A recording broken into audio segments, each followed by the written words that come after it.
There are many different versions of World of Warcraft that you can play.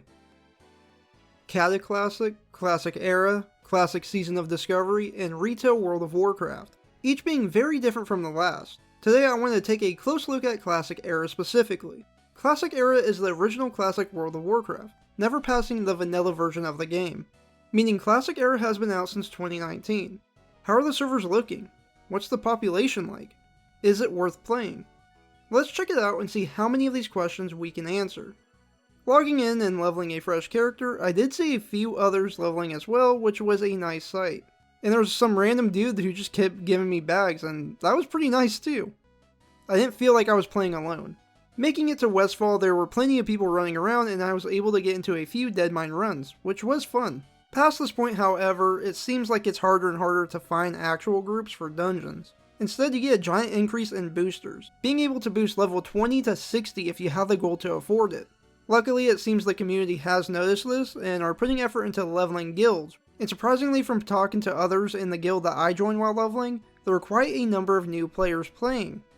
Not new to Classic, but new to World of Warcraft as a whole. So it was a ton of fun seeing veteran players go out of their way to answer questions and help all the newbies with quests/dungeons.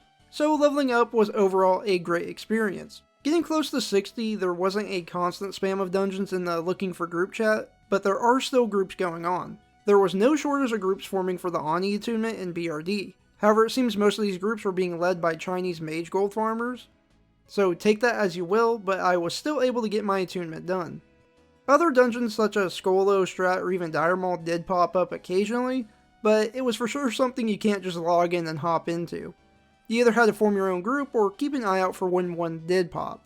But the majority, and I mean the vast majority of groups forming in the chat were GDKPs. Raids that focused on items being bid out for gold, then the pile of gold at the end of the raid being split amongst the raiders. Okay, so the server's been out for a while. Has gold inflated, or can I just do my usual farms and maybe get into a raid to buy some gear? Oh, look at that, gold pearls are at the usual price, and that's a good sign. I could probably farm some out and maybe get a nice little bankroll going. Oh man, I gotta buy consumes though, and as Boomy I tend to fly through mana, so let's get some major mana potions.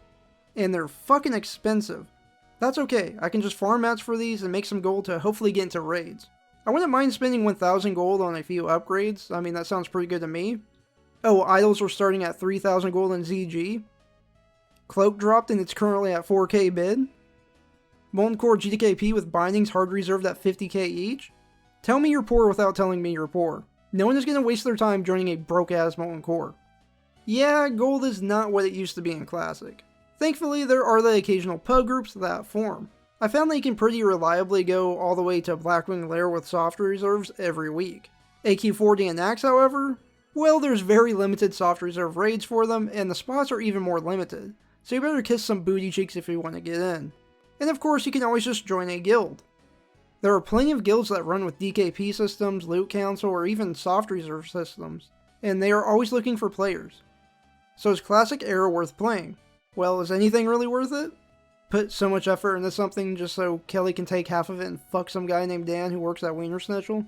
Oh, because he gave her attention, of course. Sorry I was working and keeping the lights on, Kelly. Sorry that I tried to spend time with you and you weren't interested in anything. Sorry you're such a fucking bitch. Fuck you, Kelly. So pros and cons. The pros. Population is there. There's plenty of groups. You can clear most content as a pug. Vanilla is alive and you can experience it.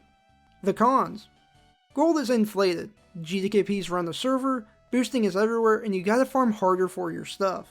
For sure a give and take. There are definitely a lot of players that just want to play the game as it was originally intended, and there are a lot of players there that just want to swipe their card and buy whatever gear they want.